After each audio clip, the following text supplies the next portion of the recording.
Halo pemirsa Cokro TV, jumpa lagi dengan saya Ahmad Sahal.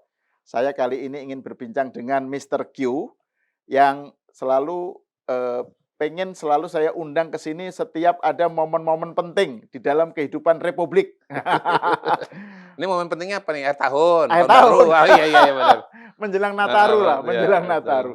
Enggak, tapi kan secara umum ini kita pengen Iya, membicarakan tentang apa yang sedang iya, terjadi saat ini, iya. terus bagaimana ke depannya Betul lah betul gitu. betul.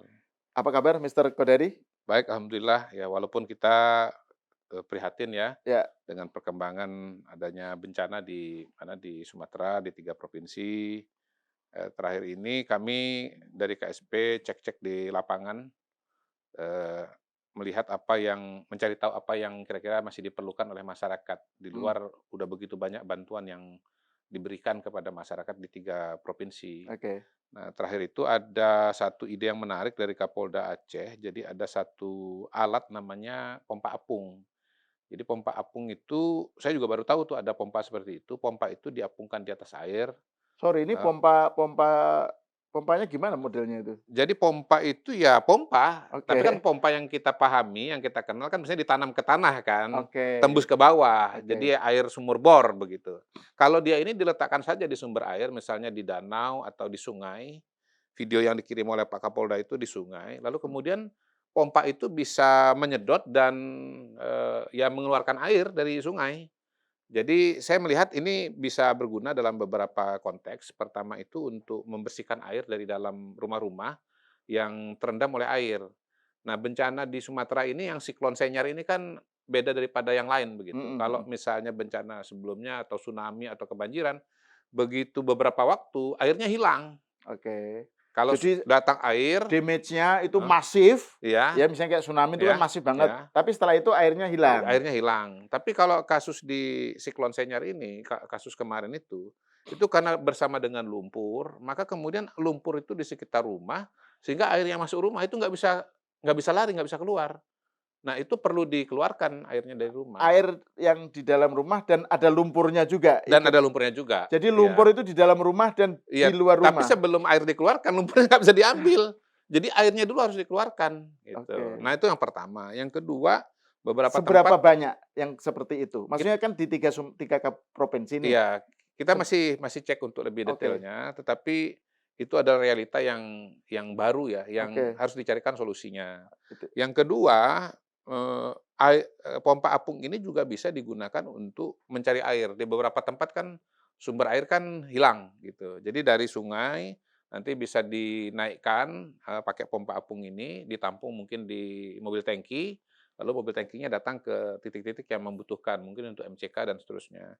Yang ketiga, bisa juga dipakai untuk membersihkan jalanan yang tertutup lumpur, termasuk juga rumah, mungkin rumah sakit yang tertutup oleh lumpur. Jadi, mhm, satu fenomena yang dalam tanda kutip baru di Aceh ini kan, ternyata bencana itu di situ itu bawa lumpur, dan oke. lumpur menutupin jalan, dan Belum lumpur kalau udah kering nggak bisa lari sendiri dia. belum lagi kayu juga ya, Belum lagi kayu-kayu kayu, iya kayu-kayu yang kayu. Kalau kayu kan bisa diangkat satu demi satu, oke. tapi kalau lumpur ini harus ada cara cepat Seberapa untuk bisa tebal itu membersihkannya. misalnya Sangat oke, bervariasi dan, kalau di persawahan itu dari Padang Pariaman, dari Bupati Padang Pariaman, saya dapat laporan sampai 1,5 meter. 1,5 Iya, satu meter? setengah meter. Nah, kembali lagi bedanya banjir dengan banjir lumpur, kalau banjir di sawah, begitu banjirnya selesai, sawahnya masih ada di situ, Iya, tinggal diolah ulang. Tapi kalau yang di Sumatera, airnya hilang, lumpurnya masih, dan itu membuat sawahnya hilang. Saya baca tuh ada sekitar 65.000 hektar katanya sawah mmm, yang dalam tanda kutip musnah ya, ya ya atau ya. harus ditata ulang, mungkin di dicangkul ulang, digaris ulang, supaya bisa nanti dipakai lagi menjadi sawah dan berproduksi sebagai sawah. Jadi memang skala bencana di 3 provinsi ini itu itu unexpected ya, besar sekali. Saya sendiri pada Unprecedented juga. unprecedented juga ya, unprecedented maksud saya, lebih tepat istilahnya. Saya sendiri pada hari-hari awal itu ada di Sumatera Barat. Oke. Saya melihat langsung bagaimana jembatan itu di Padang Pariaman itu hilang, di daerah Kayu Tanam namanya, yang sangat terkenal dengan para tokoh yang lahir dari sekolah INS Kayu Tanam itu. Mmm, Kemudian kalau jalan ke sana lagi, itu ada Lembah Anai namanya. yang terkenal dengan air terjun Lembah Anai. Nah, Lembah Anai itu ini jalan, sebelahnya itu sungai. Ya, ya. Itu putus itu, jalan itu dimakan oleh banjir, dimakan oleh air, Mmm, putus itu. Saya melihat melihat langsung. Jadi jalan putus, kemudian juga jembatan putus, lalu di banyak tempat, tertutup oleh air dan lumpur. Ini yang membuat kemudian, mobilitas, distribusi, bantuan itu tidak semudah atau tidak segampang, di daerah yang bencana-bencana yang lain gitu. Ini mmm, membuat menjadi lebih sulit untuk bisa distribusi. oke. Tentu bukan menjadi bukan menjadi halangan sama sekali, Ya, tetap ya. harus ditempuh, tetapi itu yang membuat barangkali distribusi itu tidak secepat kalau bencananya bentuknya lain gitu. Itu yang Mhm. membuat juga kenapa kemudian, daerah terisolasi Ya, harus menggunakan, helikopter, bantuan darat, dan ya ini semua memang membuat atensi kita, sumber daya kita, tenaga kita menjadi di akhir tahun ini kepada 3 provinsi tersebut, ya. ya sebagai sebuah solidaritas nasional. Dan juga bahwa ini terjadi Hmm, di awal, katakan aja awal musim penghujan, mhm. artinya kan peluang untuk terjadinya ada hujan lagi, Ya, ada oh itu betul lagi kan betul juga betul, juga betul. artinya berkejaran dengan Betul waktu betul juga betul. kan? Jadi dalam rapat kabinet terakhir itu ada paparan dari Kepala BMKG memperlihatkan potensi bencana alam di Indonesia dan memang titik merah itu banyak ya, khususnya daerah Sumatera, kemudian Jawa, kemudian naik ke atas yang notabene sebetulnya menggambarkan cincin api yang ada di Indonesia. Ring of Nah, Fire itu Ring ya? of Fire. Tentu permasalahan ini sudah kita sadari cukup lama, terutama semenjak ada bencana tsunami dan seterusnya itu. Tetapi apa yang terjadi di 3 provinsi kemarin, hemat saya itu merupakan warning yang lebih kuat lagi gitu ya, bahwa memang kita sebagai bangsa itu harus mampu dan harus segera mengerjakan pemetaan bencana secara lebih sistematis dan komprehensif gitu. Termasuk, rencana dan langkah-langkah mitigasinya, kalau Mmm, memang betul terjadi. Nah, apa yang terjadi di Sumatera itu kan mengingatkan kita kepada satu hal, bahwa kemandirian daerah dalam hal pangan, dalam hal kesehatan, dalam hal perumahan, itu sebisa mungkin harus dibangun, gitu. Daerah-daerah terisolasi itu kan mengirim pesan itu. mhm. Nah, pada titik inilah kemudian misalnya presiden mengingatkan bahwa kita harus belajar dari kearifan nenek moyang kita, bahwa tiap desa itu harus punya yang namanya lumbung. Kan ini kan pelajaran hidup ratusan ribu tahun. Nenek moyang kita punya yang namanya lumbung, yang kalau terjadi bencana, terisolasi ya, misalnya ekstrimnya terisolasi, daerah tersebut termasuk unit yang paling kecil seperti desa dan, mungkin kampung, itu dia bisa relatif mandiri secara secara pangan, gitu. Kemudian secara lebih makro lagi, presiden pada hari ini, kemarin itu ada statement beliau, itu Papua kita harus buka kebun sawit. Mhm. Nah, statement ini kan kemudian diperhadapkan dengan apa Iya, yang terjadi di Sumatera Barat iya, kan, dan Aceh dan iya, Sumatera dan banyak Utara. kritik, karena Ya. loh, kan yang salah satu masalah Ah, utama dari ah, Sumatera itu iya, sawit, lah kok iya. malah ini mau dibawa Mau ke sana, dibangun, ke iya, Papua gitu? oke. Jadi pertama dia harus diletakkan dalam sebuah konteks ya. Konteksnya itu adalah bahwa kita ini negara kepulauan yang kalau terjadi situasi ekstrim baik karena bencana maupun misalnya perang dan seterusnya, itu tiap daerah itu harus bisa mencukupi dirinya sendiri. Mmm, Contoh ya kalau bicara energi, ya produksi minyak di Sumatera itu saya tidak menyebut angka persisnya karena saya tidak hafal. Tetapi angka produksi dengan konsumsi lebih tinggi ke apa, sorry, kalau pangan itu kalau bicara beras, Jawa, Sumatera, itu produksinya itu lebih tinggi dibandingkan dengan konsumsi, mmm, gitu. Eee, tapi kalau untuk di Papua, khususnya beras ya, itu jumlah, produksinya lebih sedikit dibandingkan dengan konsumsinya. konsumsi, gitu. Nah, ini yang harus jadi PR. Yang kedua, kalau bicara energi, praktis sebetulnya semua wilayah itu kurang. Kalau bicara BBM kan negara kita ini kebutuhannya 1,6 juta barel per hari, sementara produksi kita 600. Tapi yang paling telak sekali itu ada di Papua. Mhm, mhm. Sehingga upaya-upaya untuk kemandirian energi antara lain lewat biofuel gitu ya, lewat bioetanol dan seterusnya itu harus diberikan ruang. Nah, di Papua cara untuk mengurangi defisit terhadap swasembada energi adalah dengan menanam pohon sawit gitu. Jadi kita tidak semata-mata pertentangan antara lingkungan dengan pembangunan, tapi sebetulnya ada jalan ketiga atau ada kacamata ketiga, yaitu swasembada atau ketahanan energi, ketahanan pangan itu. Jadi kacamatanya harus itu. Mhm. Tentu nanti apa yang dibangun di Papua itu jangan sampai mengulangi kesalahan yang terjadi di Sumatera. Pada hari ini kan saya dapat laporan bahwa LH sudah menghentikan produksi 5 Ya. perusahaan, 22 sedang diselidiki. Mhm mhm. Artinya pengawasan terhadap pelanggaran-pelanggaran itu harus dipantau dan tidak boleh terulang di Mmm, Papua. mhm mhm. Tetapi Presiden Prabowo kan pada hari ini dari awal sebelum ada bencana pun juga sudah dan sedang melakukan penertiban-penertiban. Nah, Bagaimana kawasan-kawasan, perkebunan sawit dan nanti menyusul pertambangan, itu dilihat apakah memang sesuai dengan perencanaannya, dengan RKAB-nya, atau kemudian keluar dari perizinan. mhm Dan mhm. ternyata kan mengejutkan dalam kasus perkebunan sawit. Ya. Ada sekitar hampir 4 juta hektar secara total yang notabene sebetulnya tidak punya izin, gitu. Mhm mhm. Kemudian HGU, ya ini Pak Nusron Wahid sebagai Menteri ATR pada hari ini, itu di mejanya ada 1,6, 1,7 hektar lahan HGU yang minta diperpanjang atau baru diajukan, tapi ditahan oleh beliau untuk ditata ulang dulu oleh Mhm pemerintahan mhm. secara keseluruhan, begitu. Dari segi peruntukan, dari segi perizinan, dari segi distribusi, pemerataan ekonomi. Nah, ini adalah PR yang sebetulnya sedang dikerjakan oleh pemerintah, gitu. Nah, ini bicara soal PR ya, Mister Q ya. Hmm. Kan sebenarnya kan ini, kita ini kan obrolan akhir tahun ini Mhm, kan refleksi iya, ya, jadi membahas apa yang sudah terjadi dan saat ini terjadi mhm. dengan ke depan, dan ke depan itu kan kita tetap pengennya itu kan optimis, Iya, harus optimisme harus kan. semakin harus harus Jadi tetap baik dan semakin nah, baik. sebelum kita bicara tentang apa yang bisa menjadi alasan kita untuk bersikap Iya, optimistis iya, terhadap, ke depan iya, itu, ini kan ada beberapa isu yang iya, perlu saya pengen mendapatkan iya, respon, mungkin respon yang singkat lah dari iya, Mister Q ya, kan soal Sumatera, iya, kembali soal Sumatera iya, kan.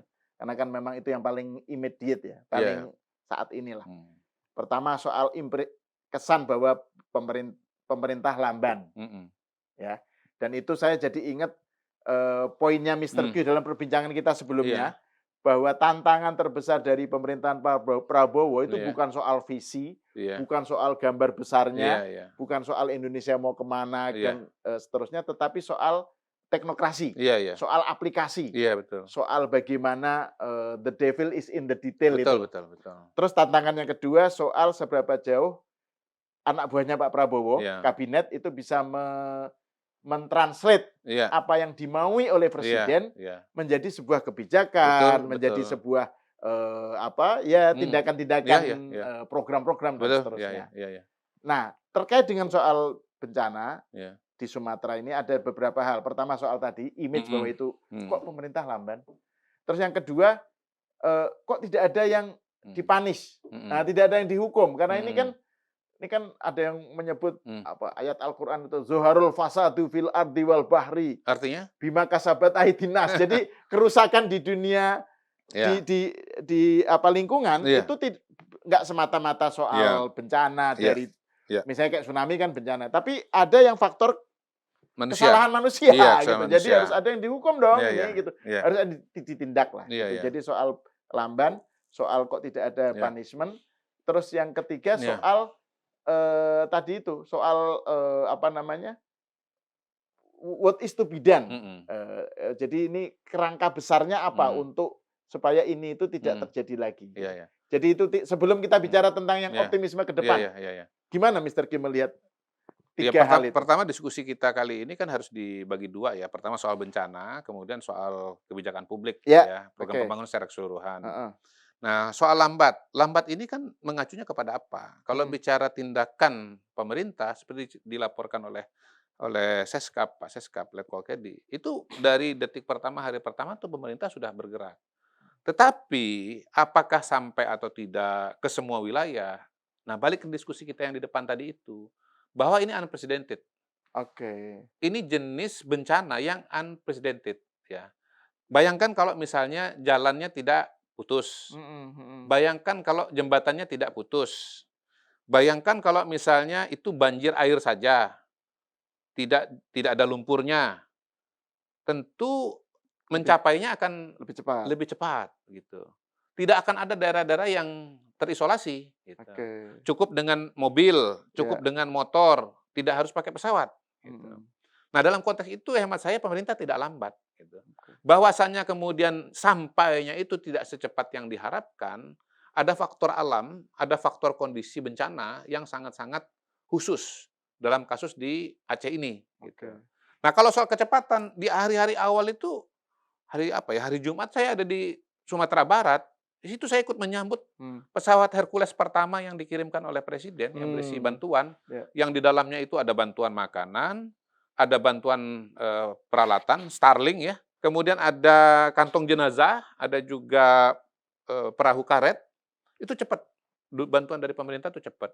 Dan bayangkan mobilitas dari TNI dan Polri juga luar biasa ya, di dalam waktu singkat ribuan tentara, polisi sudah ada di sana, tentara ada sekitar 35.000, polisi sekitar 15.000, total 50.000, yang sebetulnya sudah bergerak, tapi kondisi lapangan itu membuat tidak bisa secepat yang diharapkan, gitu. Itu yang pertama ya.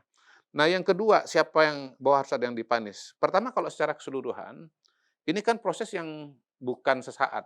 Kalau kita bicara kerusakan lingkungan, ini kan proses yang sifatnya akumulatif dan boleh dibilang kolektif. Bukan hanya pemerintah, tetapi juga di dalamnya ada dunia usaha, tapi kemudian juga mungkin juga di satu sisi kelompok-kelompok masyarakat juga harus bersama-sama, ini tanggung jawab bersama. Kolektif Gitu. dan lama ya sebenarnya Iya, ini betul, prosesnya. Itu saya jadi betul. ingat yang Kompas itu loh. Berita Kompas Perbandingan membandingkan kan peta, Sumatera tahun betul, 90-an dengan yang sekarang 20 kan. tahun Iya, iya. kemudian. Itu kan tidak mungkin terjadi dalam satu malam. Banjirnya, eee, siklonnya itu mungkin beberapa hari. Di Sumatera Barat itu sekitar 7 hari, hujan terus-menerus. Tapi kalau bicara kerusakan, longsor, gundul itu kan tidak bicara satu malam, gitu loh. Nah, kalau bicara yang bersalah dihukum, kan sedang diproses. Tadi saya Oke. sudah ceritakan lagi di depan, Oke. bahwa 7 sudah 5 diberhentikan oleh LH, 22 sedang diselidiki. Apakah nanti hanya korporasi misalnya, atau juga aparat pemerintahan yang akan menjadi pihak yang ditemukan bersalah, nanti kita lihat di belakang, gitu. Ini proses yang sedang berlangsung. Tapi overall dari pengalaman itu, kita harus punya kesadaran yang lebih kuat lagi, mulai hari ini, bahwa memang Indonesia itu negara yang rawan bencana. Sikap mental kita itu harus seperti orang Jepang. Harus seperti orang Jepang. Semua antisipasi bencana itu sekarang harus ada, gitu. Nah, termasuk juga di sini diharapkan kesadaran masyarakat, walaupun ada aspek pemerintah. Pada hari ini, pemerintah, kalau usul saya ya, itu sudah harus menerapkan mekanisme warning system pada daerah-daerah yang memang potensi bencana, gitu. Misalnya ya, yang potensi longsor, Ya. itu harus dipasang sign, itu daerah longsor. Nah, diharapkan orang-orang, ya masyarakat, walaupun punya tanah di situ, begitu lihat tanda sign longsor, jangan bikin rumah di sana. Tapi kan kalau misalnya mau dilarang, kamu nggak boleh bangun rumah, gitu. Dia bilang, lah itu tanah-tanah saya, nah resiko saya, bagaimana cara meresponnya, Ya. gitu. Nah, sebetulnya kasus yang lebih ekstrim, lebih nyata, itu sudah ada. Oke. Palu kan kemarin ada likuifaksi itu, beberapa tahun yang lalu. Sebetulnya saya membaca bahwa memang itu akan selalu ada potensi likuifaksi. Karena titik benturan dari dua lempeng. Di tempat itu tuh nggak boleh ada kota. Tapi kan sudah sekian puluh tahun, mungkin ratusan tahun sudah ada kota. Sekarang bagaimana kita menyikapi atau bertindak terhadap fenomena seperti di Palu, gitu loh. Apakah disuruh pergi semua? Ataukah kemudian tetap dipersilahkan? Ya menurut saya salah satu yang ini nanti didiskusikan dengan teman-teman di di pemerintahan ya. Tapi ini kan kita podcast di sini selain evaluasi kita juga kan diskusi ya ke Ya. ruang publik juga Betul, gitu. Dan betul. pemerintahan kan nggak selalu juga kemudian harus langsung jadi kebijakan, diskusi aja Ya, gitu. ya, Termasuk ya. dan mungkin dari sini nanti dapat masukan. Mhm. Ya minimal menurut saya dipasang warning. Kalau Anda sudah baca warning, Anda jangan kerjakan.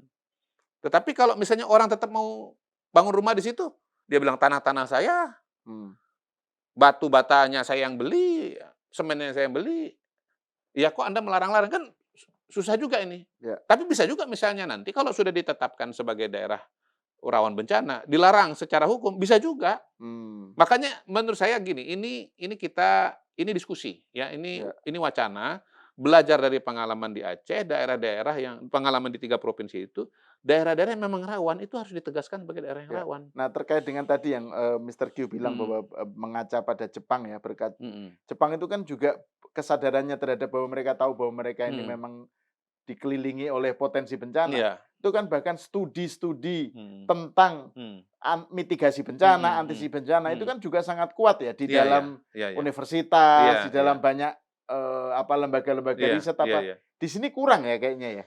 Iya, Maksud saya kesadaran untuk bikin supaya publik itu mhm, tersadarkan ya, mhm, kalangan terdidik apa, bahwa mhm, ini harus ada antisipasi nih untuk mhm, menghadapi bencana, dalam ring of fire. iya, Misalnya saya nggak tahu di kampus-kampus ada nggak mhm, fakultas atau jurusan yang khusus mengenai mhm, bahas soal soal semacam itu? Maksudnya mhm, larinya ke situ nggak iya, iya. gitu untuk jangka panjang? Ya, ke depan menurut saya harus ke sana, ya. Dan balik lagi di rapat kabinet itu, begitu dibahas itu, kita semua begini, ya. Praktis dari semua wilayah itu yang relatif relatif tidak merah itu Kalimantan ya, karena memang Kalimantan kan tidak Pulau Kalimantan itu bukan bagian dari Ring of Fire. Di sana hampir tidak ada Jepara gimana gunung. Jepara? Jepara? Maksudnya kabupaten Oh, saya? saya nggak hafal. Iya. Terlalu Intinya gini, kalau yang pantai pantai selatan, Pantura? ya itu yang paling rawan. Oh, Karena Pantura enggak? kan kalau Pantura kan, nggak ada gunungnya, yang ada gunung kan yang Oke. sebelah selatan itu. Ya ya ya Kidul ya ya. kidul ya? Iya Kalau iya iya bahasa iya iya. Jawanya kidul ya? Iya ya, Nyai Dan Roro yang nah, kidul Pak itu, Ratu Pantai heeh, itu Selatan yang tuh. kidul itu. Ya Itu yang ya. kidul itu yang paling paling banyak. Oke. Kan mulai dari atas tuh Bukit Barisan, itu Ya kidul ya. semua itu. Di antara semua provinsi di Jambi yang relatif lebih aman secara apa, secara bencana alam, itu sepengetahuan saya Jambi. Mhm Karena mhm. Jambi itu dia ke arah utara, bukan di arah selatan, Oke gitu. oke Dia oke. lebih datar Ya ya ya. dibandingkan dengan yang sebelahnya. Yang sebelahnya itu ya ada Bengkulu. Ya. Bengkulu kan sering gempa, Mmm. gitu. Jadi ini kita bicara tentang Palembang kondisi alam. ke Palembang di tengah. kabupatennya Mister Q? Palembang di tengah, Palembang di tengah. Oke Ya, oke. jadi nggak ada gunung di sana. Jadi agak jauh dari gunung. Nah, karena itulah kemudian pemahaman terhadap kondisi alam ini, itu harus dibarengi dengan kesadaran-kesadaran risiko, Mmm. termasuk mitigasi-mitigasi. Ya ya Nah, ya. tadi saya juga barusan sebelum ke sini, itu ketemu dengan teman lama namanya Pak Gusri. Dia punya satu tempat di Tangsel itu yang dia buat sebagai istilahnya pusat konservasi. Dia suka nanam berbagai Mmm. macam tanaman, melakukan pelatihan buat masyarakat. Dia mengusulkan, kita harus punya suatu model atau suatu mekanisme untuk berhadapan dengan bencana. Salah satu yang dia dorong itu adalah menanam pohon bambu. Nah, pohon Mmm. bambu ini punya banyak kegunaan yang saya juga baru dengar di situ. Pertama, dia produksi oksigen. Oke. Dia kasih ilustrasi, dia panggil satu, ada anak magang yang kerja di situ. "Kamu tahu nggak kebutuhan bensinmu setiap hari berapa untuk sepeda motor?" "Tahu, sekian liter," gitu. "Kamu tahu nggak kebutuhan oksigen kamu berapa tiap hari?" "Nggak tahu," gitu. Ya terus terang saya bilang, "Saya juga nggak tahu," dalam hati ya. Ya manusia itu kata Bang Gusri antara 0,7 sampai 0,8 kilogram per hari. Nah, pohon bambu itu satu pohon itu produksi oksigennya tiap hari itu 1 kilogram lebih. Tentu ini Mmm. nanti harus Ya ya ya. dikonfirmasi ya secara ilmiah ya. Barangkali nanti dari pemirsa juga ada yang memberikan informasi. Mhm. Artinya apa? Kita itu kan kalau kalau kita mengkonsumsi, kita juga harus memikirkan produksinya. Ya. Manusia modern ini kan selama ini kan pikirannya konsumsi-konsumsi aja, tapi tanpa pernah memikirkan produksi. Bahkan banyak juga yang nggak mikir, gua tuh konsumsinya berapa gitu loh, gitu. Ya Atau ya. yang dipikirkan adalah konsumsi pangan. Heeh Kita heeh. itu ngitung konsumsi manusia untuk beras setahun berapa, misalnya Mhm 100 mhm. kilo per tahun. Sehingga dengan 270 juta penduduk, maka kira-kira kebutuhannya itu tiap tahun 30 juta ton dan memang angkanya sekitar segitu gitu loh. Tapi pernah nggak kita menghitung kebutuhan manusia Indonesia oksigen berapa per tahun gitu? Mhm. Enggak ada. Sehingga matematika, kesadaran ekologi ini memang berkurang. Nah, Mmm. di situ dia mengusulkan nanam satu, bambu untuk oksigen, yang kedua, bambu itu nahan air. Nah, cerita Bang Gusri, kalau lagi hujan, bambu itu bengkok, dia tuh sedang menyerap air. Nah, jadi air itu bisa dipertahankan oleh pohon bambu. Ya ya ya. Yang ketiga, ini bahan baku untuk bangunan. Baik untuk bahan bangunan ya dalam keadaan normal maupun dalam kondisi khusus. gitu. Jadi kayak sekarang kan lagi perlu hunian kan, Mhm. baik hunian sementara, huntara atau huntap, hunian tetap.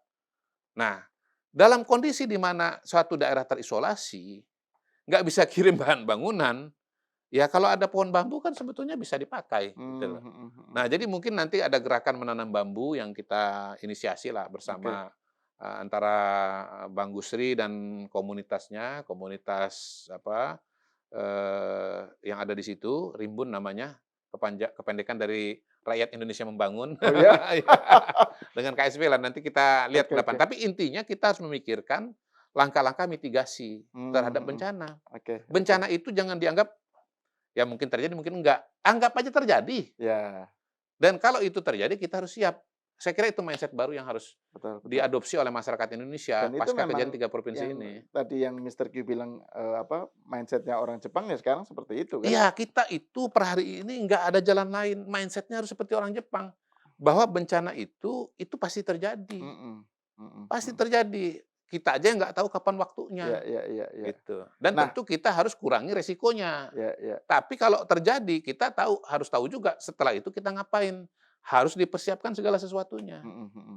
Nah ini terakhir ini, Mhm, pertanyaan terakhir terkait soal bencana. mhm, Setelah sebelum kita mhm, masuk ke mhm, seksi berikutnya mhm, soal bagaimana ke depan ya, mhm, gambar besarnya. mhm, Mungkin itu juga bisa kita bagi dalam mhm, 2 episode ini. mhm, Soal, anggapan bahwa ini kan kalau yang dalam kasus bencana Sumatera itu kan yang sangat urgen untuk dibutuhkan itu kan kebutuhan pokok ya, ya, ya makan, iya, terus, apa, atau untuk supaya selimut, nggak kedinginan, pakaian, ya pokoknya hal-hal yang menyangkut mhm, subsisten, kesehatan, subsistensi, iya, kebutuhan subsisten dalam betul, kehidupan betul, di saat seperti itu. Nah, iya, itu juga ada keluhan kan, bahwa iya, itu lambat dan iya, seterusnya. Bahkan ada yang kemudian narasi atau gerakan warga membantu mhm, warga, mhm, karena mereka sudah merasa bahwa pemerintah itu kok, ini kan rakyat yang sangat terkena dampaknya, tapi kok lambat dapatnya gitu ya. mhm, Jadi terus kemudian ada narasi tentang, mhm, kenapa sih nggak ada, eee, ditetapkan bencana nasional, mhm, malah ada bantuan dari luar negeri kok malah mhm, justru malah dipersulit atau mhm, bahkan ditolak dan mhm, seterusnya. mhm, Jadi soal kebutuhan subsisten mhm, dari para korban, ini mhm. gimana menurut Mister Q? Ya, kembali ya pertama soal situasi dan kondisi di lapangan dan Ya, memang dalam kondisi bencana itu kan chaos, chaos. Jadi mengumpulkan data dalam kondisi normal dengan kondisi bencana pasti sangat berbeda. ya, Satu, listrik mati, mhm, berarti listriknya harus dipulihkan dulu. 2, alat-alat komunikasi juga mati. Kalau kondisi normal, tinggal telepon. iya, Gimana kebutuhan di situ?" "Oh ya, kami membutuhkan beras sekian sekian." Loh, kalau teleponnya nggak nyambung bagaimana? Jadi ada tahapan-tahapan sebelum bantuan itu bisa diberikan. oke, Nah, tahapan apa? Tahapan mengumpulkan informasi. Tahapan mengumpul informasi membutuhkan syarat juga. Ada alat komunikasi, ada sinyal, ada listrik, mmm, ada peralatan komunikasinya utuh, tetapi listriknya nggak ada. Nggak bisa komunikasi, gitu. Jadi ada fase-fase yang khususnya di 3 provinsi ini yang menurut saya membuat situasinya menjadi sangat berbeda. Tetapi balik lagi tidak kemudian membuat pemerintah itu diam dan tidak bergerak. Bergerak dari awal, tetapi nyampenya itu sangat bervariasi antara satu daerah dengan daerah lain. Kan paling tidak ada 3 kategori nih di daerah itu. Pertama, tidak terkena bencana. oke. 2, terkena bencana ringan. Ke ketiga, terkena bencana sedang. 4, terkena bencana berat. Mungkin 5, satu lagi, Sangat berat, isolasi. oh isolasi, Terisolasi iya, gitu. Jadi bukan 3, 5 malah 5 iya, gitu. Nah, bacaan kita atau analisa kita dan situasinya terhadap 5 wilayah ini kan sangat berbeda. mmm, Kalau di situ kemudian bencananya ringan ya, jalannya tetap bisa dilalui, nggak ada jembatan putus, tentu tidak bisa ada ruang untuk tidak ada distribusi bahan makanan. Tetapi kalau terisolasi, ya mobil nggak bisa lewat, motor nggak bisa lewat, berarti harus ada pesawat mmm, misalnya. Nah, pesawat seperti helikopter juga ada keterbatasan cuaca, jam operasi, oke, gitu. Kalau misalnya berkabut, nggak bisa dan ini kan mengambil resiko semua sebetulnya. penerbangan-penerbangan helikopter yang berjalan itu. Jadi pasti satu ada situasi chaos, Mhm. yang kedua balik lagi bahwa memang kondisinya sangat bervariasi, nggak bisa dipukul rata. Tetapi pemerintah berusaha untuk sebaik-baiknya dan semaksimal mungkin. Nah, per hari ini kemarin saya dengar itu ya, 100 kapal dan pesawat sudah beroperasi di Sumatera. Alat berat itu 1.000 dari seluruh Indonesia. Tidak mengatakan bahwa ini pasti sudah menyelesaikan semua masalah, tetapi ikhtiar yang maksimal itu sudah dijalankan. Termasuk itu untuk membawa logistik, Iya, makanan ya, bahan iya, makanan, iya. kebutuhan-kebutuhan Kalau subsisten data tadi? yang direkapitulasi oleh tim di KSP itu ada 5.000 ton lebih ya logistik yang dikirim, mulai dari makanan, pakaian, dan semua peralatan. Nah, jadi ini kita berusaha secepat-cepatnya, sebaik-baiknya, tidak ada pemerintah yang mau lambat, tidak ada pemerintah yang mau warganya tidak terlayani, tetapi juga ada skala bencana, jenis bencana, ya variasi antar daerah, begitu ya, yang membuat kemudian kecepatan sampainya barang itu, bukan kecepatan bertindak ya, Mhm, kecepatan sampainya barang itu, iya, tolong dibedakan tuh, kecepatan bertindak dengan kecepatan kecepatan sampainya. sampainya barang itu, Yes. yang memang dipengaruhi oleh situasi dan kondisi di lapangan, gitu.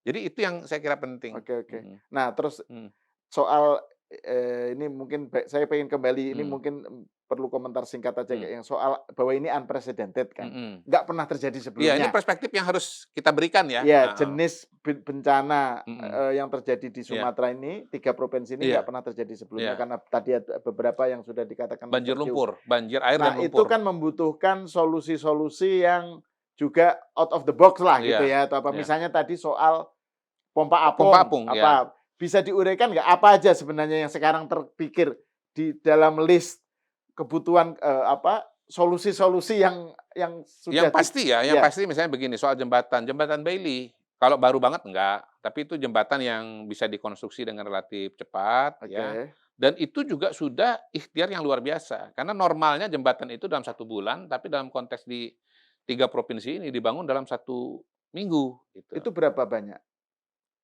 Udah belasan, Oh, angkanya oke, saya tidak ingat persis ya, tetapi udah belasan. oke. Terus kalau Terutama di daerah-daerah pompa apung. berapa? Pompa apung saya belum tahu berapa persis. Saya sendiri juga ini baru gelombang pertama, kalau memang nanti ternyata betul-betul berguna, kita di KSP akan menggalang yang lebih luas lagi, So supaya pompa apung ini bisa dikirim ke sana. sorry, pompa apung itu berarti yang disedot air plus Gini lumpurnya? aja, supaya supaya nanti jelas ya, karena memang barang baru juga, nanti videonya tayangkan aja, nanti saya kirimin. Ah, boleh, boleh, Nanti boleh. saya Bagus, bagus. Heeh, kirimkan, heeh, iya. heeh. Terus apalagi? Iya, Apalagi yang solusi, maksudnya ini mhm, solusi-solusi yang tadi itu jembatan, pompa iya. apung, apa yang terpikir atau yang sudah Ya dalam wacanakan? misalnya ya, kalau bicara yang namanya pemukiman, ya itu sudah ada beberapa yang memberikan rekomendasi tentang cara menggunakan kayu-kayu untuk Oke. digunakan sebagai hunian. Mmm, Jadi pertama pemerintah kan silakan dipakai kayu-kayunya untuk hunian gitu. Lalu ada beberapa inisiatif untuk menunjukkan bagaimana cara kayu-kayu itu dipakai. oke. Mhm. Selebihnya ya merupakan Maksudnya dipakai kegiatan untuk untuk bangun bikin hunian, sementara? sementara. Oke, oke, oke. Eee, kalau yang tetap saya belum lihat ya. Iya, iya, iya, iya. Kalau yang lain sebetulnya tindakan-tindakan yang sudah konvensional, Iya, iya, iya. pengiriman bahan Tapi makanan, memang paling begini ritme aja, ini kita beras sudah cukup, oke, yang diperlukan sekarang adalah pakaian, oke. gitu. Sekarang PR-nya adalah kesehatan, berarti kirim tenaga kesehatan. Heeh, oke. Terus kemudian barusan tadi ada WA dari teman di Fakultas Psikologi UI mau kirim tim untuk pemulihan psikologi sosial misalnya, Oh, minta oke. dibantu, Ya, gitu. ya, ya. Kalau selebihnya saya kira tetap tetap samalah. Mhm, mhm. Beberapa aja yang relatif, berbeda dan biasanya dalam perbedaan itu bukan di barang tapi Oke. dalam skala. Kalau jalan nggak rusak, jembatan nggak rusak, nggak perlu bangun jembatan, Mmm, ya kan? Gitu. Jadi di kasus bencana di Sumatera ini, jembatan yang putus tuh banyak sekali, oke, oke. sehingga kemudian ya berarti PR-nya ada di situ. Nah, kalau Mmm, soal-soal misalnya yang jangka panjang ya, ini memang mhm. saya Ke depan bayangkan pemerintah sudah misalnya kayak membicarakan soal mengenai pendidik, rehabilitasi dan rekonstruksi. sekolah, apa, itu Iya, gimana? Kalau masih dibahas dan dibicarakan. mmm, Kalau sekolah yang banjir harus dibersihkan, rumah sakit yang tadinya stop operasi karena banjir, lumpur, sudah dibersihkan. Oke, Mungkin nanti oke. pompa apung ini bisa juga membantu proses itu. Tetapi beberapa kan masih memerlukan kajian. Misalnya seperti yang saya ceritakan, sawah yang tertutup oleh lumpur. Itu bagaimana mekanismenya? Mhm. Bagaimana cara ngangkut lumpur 65.000 hektar itu? Bagaimana dengan petani yang tadinya hidupnya tergantung penghasilannya tergantung dari sawah tersebut? Berarti harus ada mekanisme dong. Oke. Bagaimana dengan produksi pangan Mmm, yang tadinya dihasilkan oleh 65.000 hektar itu? Berarti kan harus datangkan dari luar. Nah, itu semua adalah pasca tanggap darurat. Yang namanya bencana kan selalu ada 2 tuh, fase tanggap darurat, ya, bicara pengungsian, bicara distribusi mhm makanan, mhm. distribusi pakaian, kemudian bicara mengenai tempat tinggal, gitu. Nah, baru nanti kemudian masuk masuk ke tahapan berikutnya, rehabilitasi dan rekonstruksi, Saat ini perbaikan masih yang jalan, tahap pertama perbaikan ini ya? jembatan, mostly di situ. Oke. Walaupun juga beberapa Sudah sudah, mulai misalnya ada seperti Pak Ara ya, Menteri PKP dengan Pak Mendagri kemarin, mereka sudah mulai bicara mengenai hunian tetap, hunian sementara, gitu. Saya kemarin diajak juga, cuman, nggak ketemu, apa namanya, jadwalnya, gitu. Sudah mulai masuk ke tahapan itu kan oke. biasanya masuk ke tahapan rehabilitasi dan rekonstruksi, Mhm. gitu. Mulai sekarang udah dibicarakan, bagaimana nanti ke depan harus dikelola oleh rehabilitasi dan rekonstruksi, dan itu juga belajar dari pengalaman misalnya seperti di Aceh, gitu. Oke. Oke, saya kira ini, Mhm, pembahasan bagian pertama, akan kita lanjutkan ke bagian segmen iya, kedua. iya, iya, Ini kan kita bicara mengenai yang ada sekarang, iya, kita kan juga perlu bicara mengenai ke depan. mhm, Jadi ini, pemirsa sampai di sini dulu, iya. kita lanjut lagi di episode selanjutnya yang akan tayang malam berikutnya.